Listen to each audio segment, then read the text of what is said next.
Hare Krishna. Please subscribe to our channel and press the bell icon. Never miss any updates.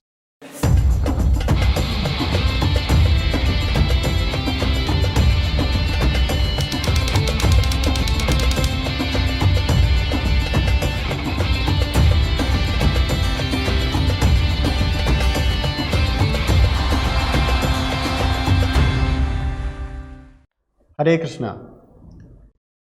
I welcome back all of you for another interesting session.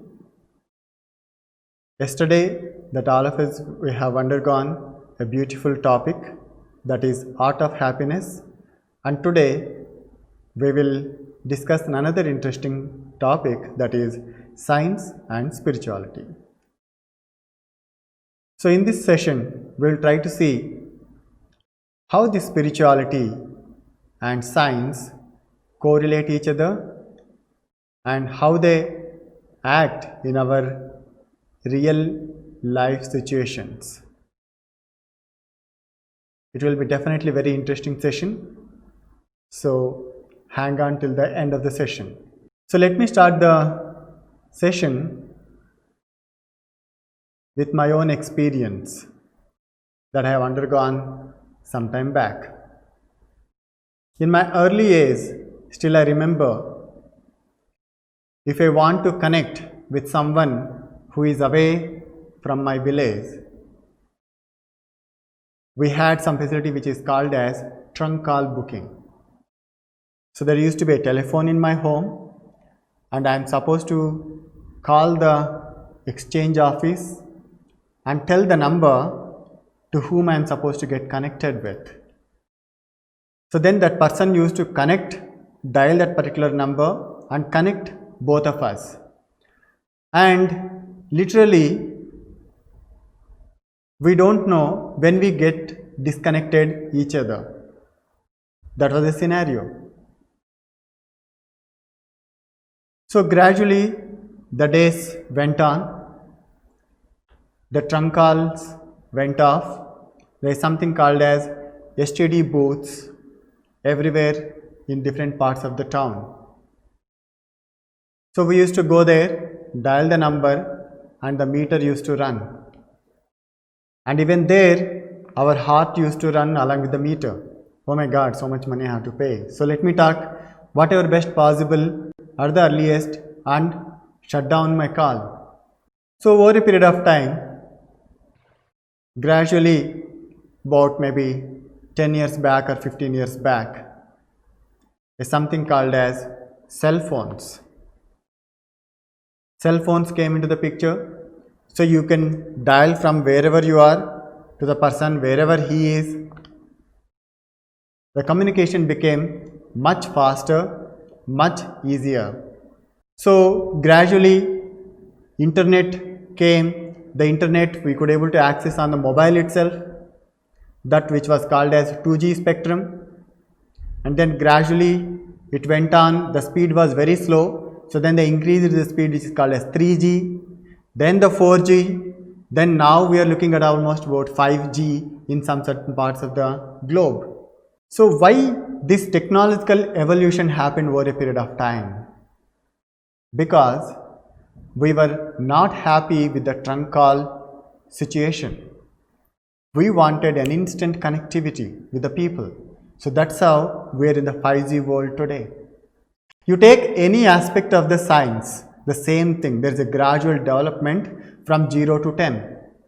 My point here is that when we get more and more science and technological innovations, on the other hand, we are losing the faith and belief in the spirituality, because we are thinking that we are controlling the whole system, we are controlling the whole world.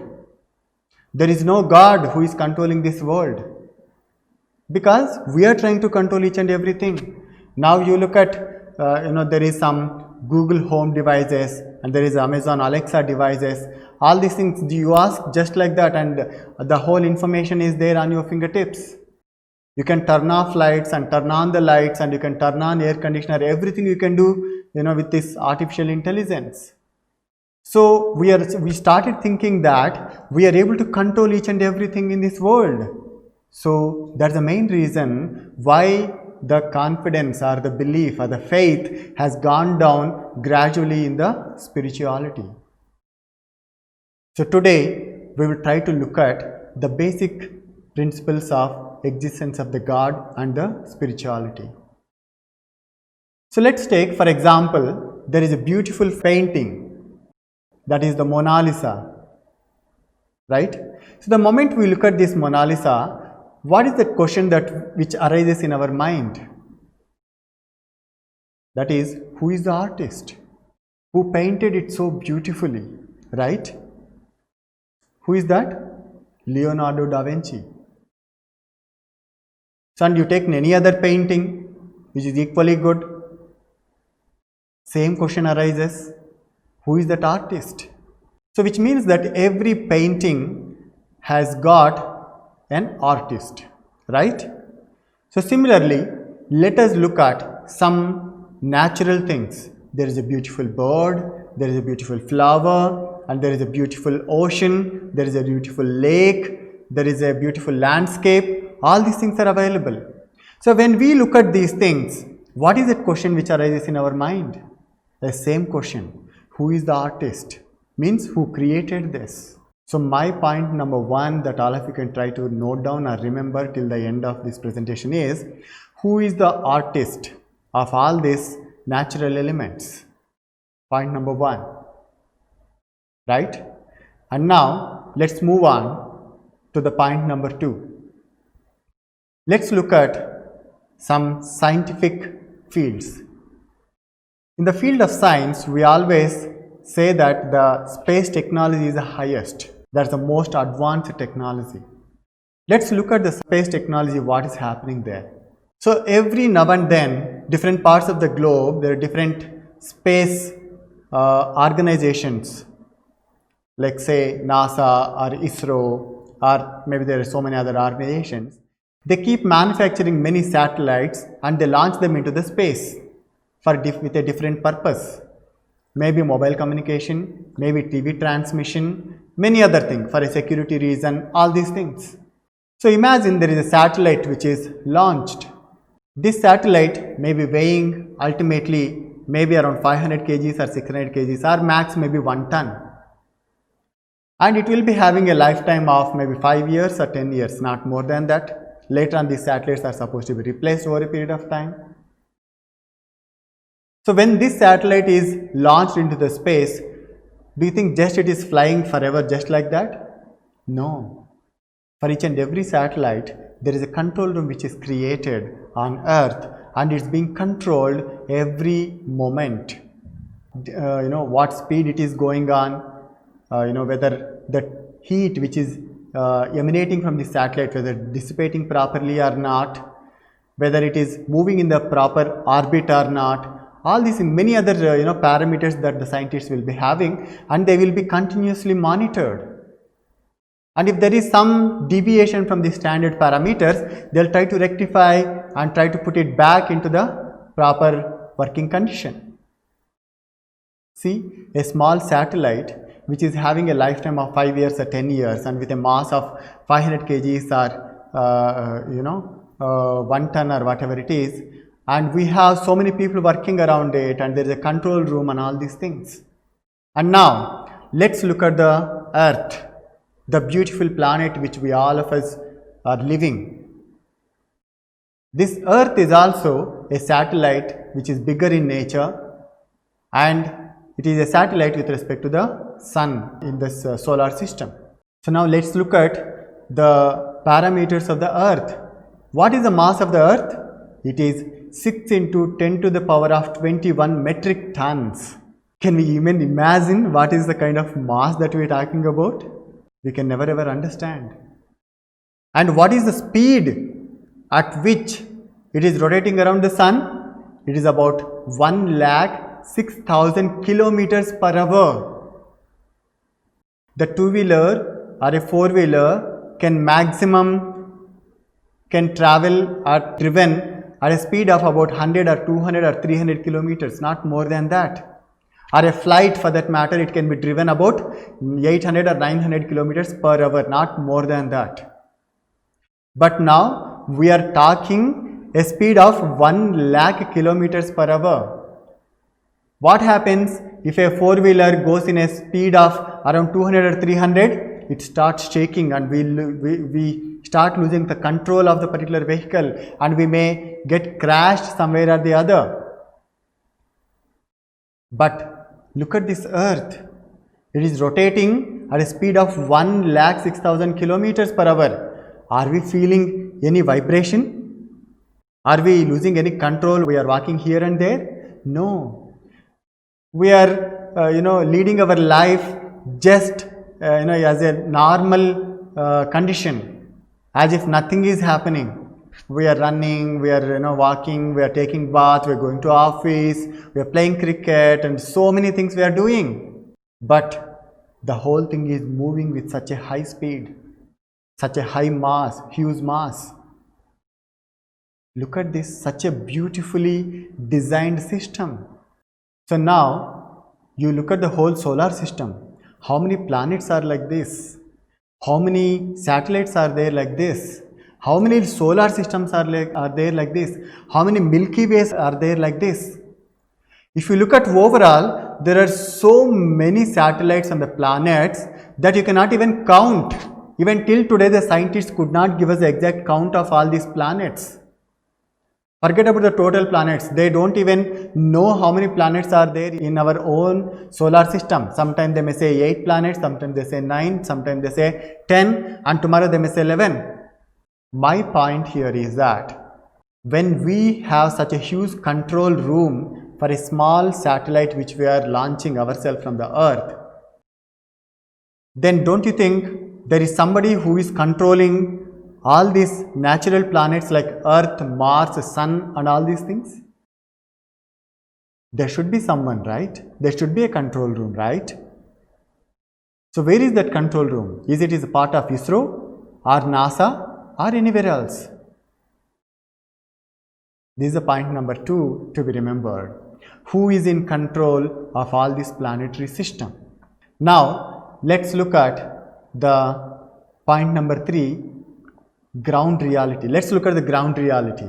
Why? Because when I'm talking about so much science and technology and all this, sometimes we get confused and all that. But let's look at very common sense principles which we look at every day in and around us, right? We look at in and around us that there are a lot of people who are born to rich parents. There are some people who are born to poor parents. They are born impoverished. There are some people who are born very fair and beautiful and all those things. There are some people who are born very black, ugly and very dirty and all those things. There are some people who are very, very literate. They become very, very educated, all these things. And where there are some people who are illiterate. They don't even know how to read and write. So when we see all these disparities in the world, what do we think? Do you think all these things are happening just by chance? No. Everything is planned. Everything is working under one direction. There is nothing in this creation which is unplanned. Because you take the smallest portion of the creation and you take the biggest portion which is available in the creation, everywhere there is a systematic arrangement. You take a small atom. What is there inside the atom? There is nucleus. And inside the nucleus, what is there? There are some electrons and protons or whatever it is, right? And in and around that, there are some neutrons. I'm not sure what is rotating around and all that. Correct me if I'm wrong. But definitely there are something which are going around it, right? So you take the smallest portion. Even there is systematic arrangement. What is supposed to be in the center and what is supposed to be running around that. And you take the biggest one, like let's say there is a sun and there is earth and there is Mars and there is Jupiter, all these things. There is systematic arrangement where the sun is supposed to be there, where the earth is supposed to be there, where Jupiter is supposed to be there. There is systematic arrangement. Then how all this birth, beauty and qualification, all these things can be random events? Definitely there are some principles which are governing all these things. And there is a person who is controlling all these things. So this is the point number 3 that I wanted to be remembered, that who is in control of our birth, beauty and our life, all these things. And then let's look at further. Now let me narrate you a small interesting story from Newton's life. All of you know the Sir Isaac Newton, right? So he is one of the very famous physics scientist. So he was a great believer in spirituality.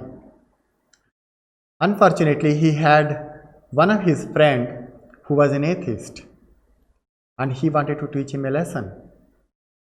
And he invited him, that is his friend who was an atheist, to his scientific lab. So before his friend entered into the lab, he made a model of a solar system and kept it readily on top of a table. And he made such a nice arrangement for this particular solar system that he has fixed up some motors and chains and pulleys and all those things, that it was like a working model of the whole solar system. Like the sun was rotating and the earth was rotating by around himself, and he was going around the sun and all these things, satellites, everything. He has made the whole system and he has kept it readily on top of the table. So later on, over a period of time, his friend entered the lab. Then Newton went there and he received him with a big smile on his face.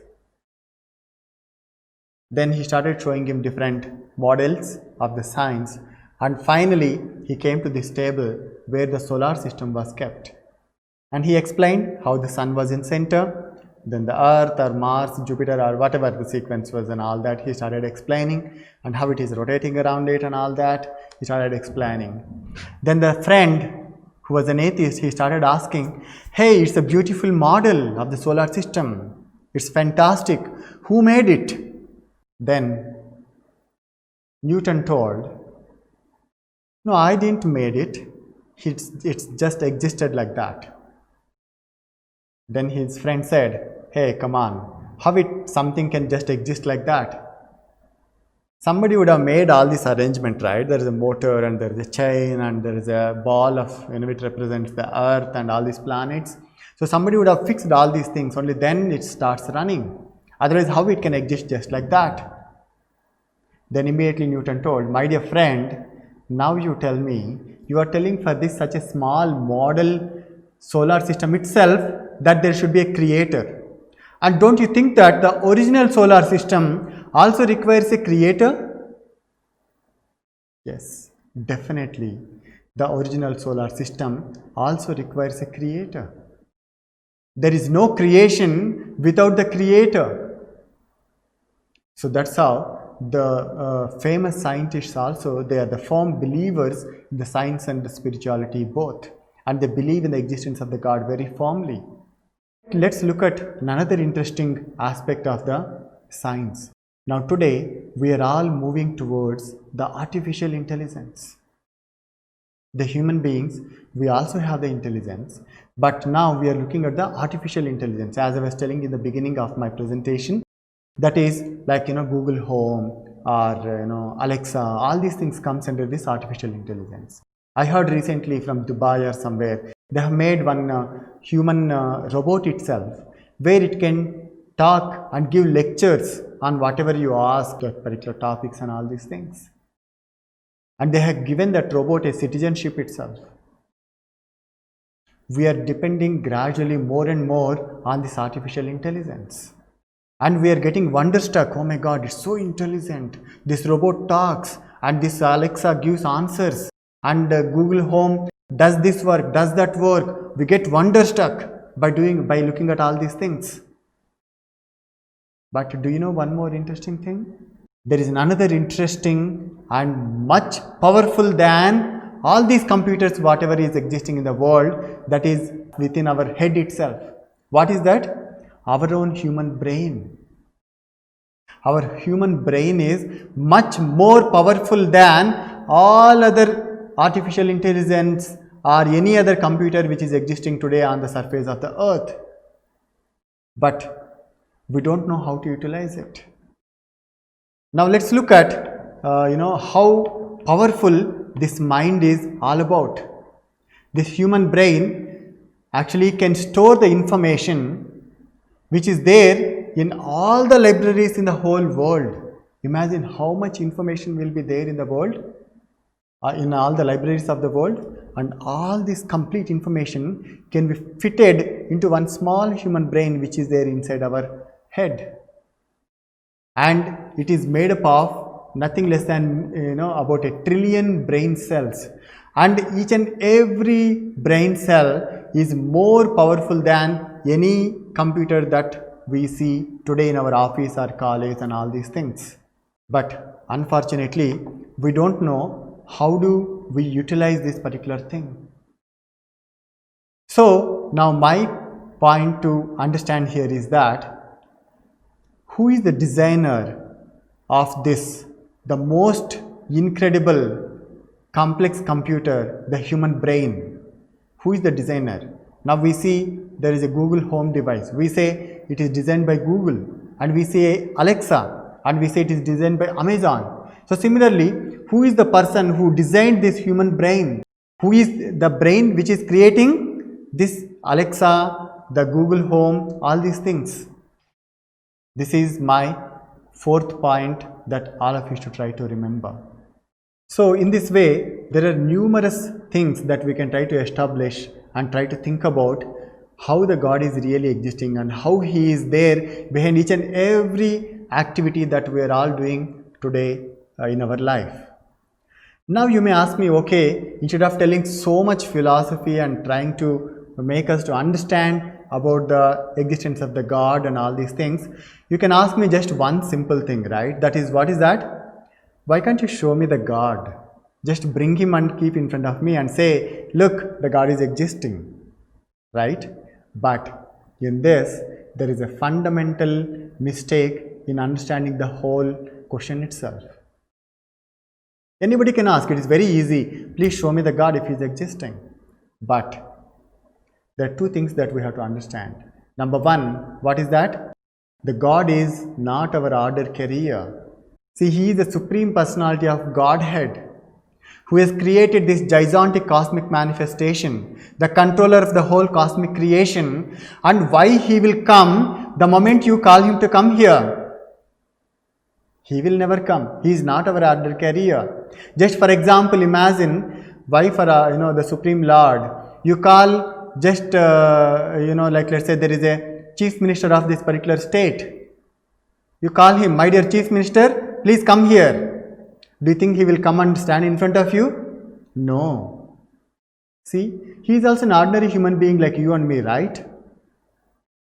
He is not obeying your order, and why the Supreme Personality of Godhead, who is the creator of this whole cosmic manifestation, He should obey your order and He should come and stand in front of all of us to showcase His existence, right? He will not do so. So, what should we do? What we should do is the second point. That is, we should develop the qualification which is required to see Him. Which means that, do we really qualify to see Him? If we don't have the qualification, we should try to develop the qualification to see Him.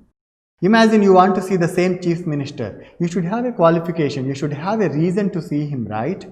And only then the chief minister will give you an appointment and you go and try to meet him and all these things. So similarly, the Lord, the Supreme Lord, if you want to see Him, you should try to get the qualification which is required to see Him. Only then you can see Him, otherwise you cannot see Him.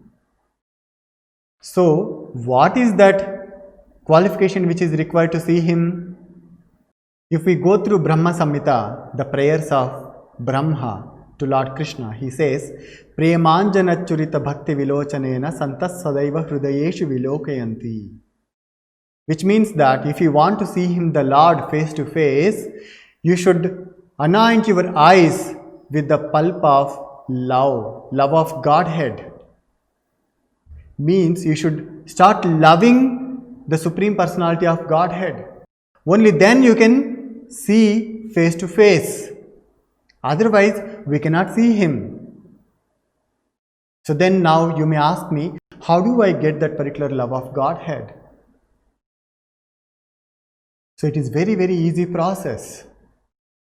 Now for example, like let's say you love someone, right? All of us, we have the propensity to love someone. We cannot just stop loving someone or something at least, right? It's like, we may love our parents, we may love our brother or sister or somebody or the other. If nobody is there, we will catch hold of some dog and we say, I love this dog very much and all these things. Why I am telling is this, basically this loving propensity we cannot stop. So when we are loving someone, like let's say I love my parents, for example. So we will be thinking constantly about my parents. What my mother is doing now, oh she will be cooking a nice breakfast. What my father is doing now, by this time my father is going to his office. See, wherever we may be in the school or college, or we may be in the gym, or we may be in a park or wherever, but whomever we love, we start thinking about them more and more. That's what we call it as love. But now, if you want to love the Supreme Person, the God, the Supreme Personality of Godhead, what we should do? We should start thinking about Him.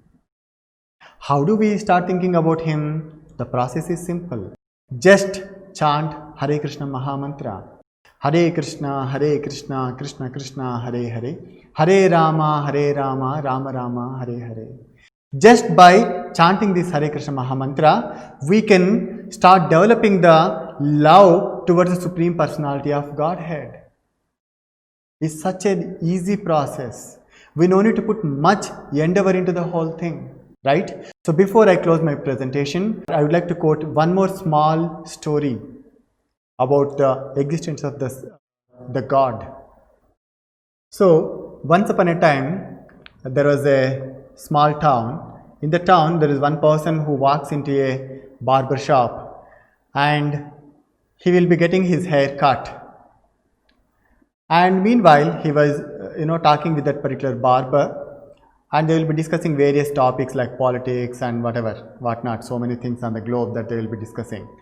And finally, they come and, discussing about the spirituality as well. And the barber says all of a sudden that I don't believe in the God or the spirituality. Then the person who was getting his hair cut, he gets shocked. Oh my God, what is this person is talking about? Then he will give a smile and he will stop there. And once he is done with the haircut, he gets up and he goes out of the saloon and he will wait for 1 or 2 minutes and he searches here and there and he catches one person with a long beard and with a long hair and all these things. And then he starts telling, look, in this town there are no barbers. There are no barbers and there are no barbers. And by looking at this particular situation, the barber who was there inside the saloon, he comes out and he says, what are you talking about? You are just standing right in front of this particular saloon and you are telling there are no barbers in the town? Look at me, who am I? I am a barber. Why are you telling like this? Then this gentleman says, if the barbers are existing, why these people are with long beards and long hairs and all those things? Then the barber says, it is only one thing, because they don't come to us. And that's the reason they're, grown so big beard and hair and all those things. Then the gentleman will give a simple smile and he says, my dear barber, this is the same reason why you don't believe in the God. The God is existing everywhere. The God is existing in the temple. It is only that we don't go and take His shelter. See, it is so easy to understand that the God is existing. And now, I leave it here that with your own sense, that you try to understand and come out with a conclusion that whether the God is existing or no. And let's not Stop believing in the existence of the God in the name of science, because the science is always defective. Take the for example of the coronavirus. Now it is almost 3 months over. Even till now, no scientist has got proper clue how this coronavirus is existing, how it is moving, and how it is spreading, how it can be contained. Nobody is having any clue. And many times the scientists, they keep changing their conclusions. Just before I close, one small interesting thing, how the scientists, they tell so many things. Earlier in the 19th century, they used to tell the earth is flat like a table. You keep walking, keep walking, keep walking. You will one fine day, you will reach the edge of the earth, and one more step, you will fall down into the space. But gradually, over a period of time, they developed some telescopes and whatnot, so many other things. They went away from the earth and they observed and they understood that the earth is not flat. It is in round shape or elliptical in shape or whatever it is. And they started telling that no, now earth is not flat, it is in round. And we all started telling, yes, the earth is in round shape. And tomorrow the scientists will tell, no, earth is in square shape or a cube shape. We will all tell, yes, earth is in cube shape or a rectangle shape. See how defective our science is all about, because the science is perceived through the imperfect senses that all of us we have. The knowledge, whatever we perceive or innovate, will definitely be defective. So that is the reason we should always look at the perfect knowledge which is already existing in the form of the scriptures and take shelter of the scriptures. Take the knowledge or receive the knowledge from these scriptures which is very much authenticated. And then our knowledge will be perfect. And these scriptures, they give us evidence of existence of the God who is in control of this whole cosmic manifestation. Not only the cosmic manifestation, each and every life, every moment, every move of these human beings, everything is controlled by the Supreme Personality of Godhead, Krishna himself. So let's try to look at the ground realities and try to imbibe whatever best possible spirituality in our daily, day-to-day life. So with this, I'll try to conclude my session. And before I leave this session open for all of you, that I would like to request all of you to chant this Hare Krishna Maha Mantra, which will make you to get qualified to see the Lord face to face every day, minimum 108 times. So as usual, now let's chant this Hare Krishna Maha Mantra 21 times before we close the session. So now let us all chant this Panchatattva mantra which is displayed on the screen one time in the beginning of this chanting of Hare Krishna Maha Mantra, and later on we will chant this Hare Krishna Maha Mantra for about 21 times together.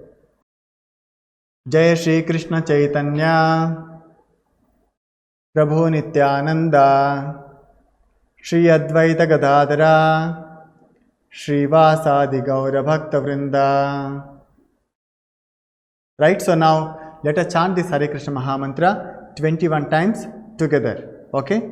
All of you can use your finger lines which are there on your palm to count these numbers. Let's start now. Hare Krishna, Krishna Krishna, Hare Hare, Hare Rama, Rama Rama, Hare Hare, Hare Krishna, Krishna Krishna, Hare Hare, Hare Rama, Rama Rama, Hare Hare, Hare Krishna, Krishna Krishna, Hare Hare, Hare Rama, Rama Rama, Hare Hare, Hare Krishna, Krishna Krishna, Hare Hare, Hare Rama, Rama Rama, Hare Hare, Hare Krishna, Krishna Hare Hare, Hare Rama, Rama Rama, Hare Hare, Hare Krishna, Krishna Krishna, Hare Hare, Hare Rama, Rama Rama, Hare Hare, Hare Krishna Krishna Krishna Hare Hare, Hare Rama Rama Rama Hare Hare, Hare Krishna Krishna Krishna Hare Hare, Hare Rama Rama Rama Hare Hare, Hare Krishna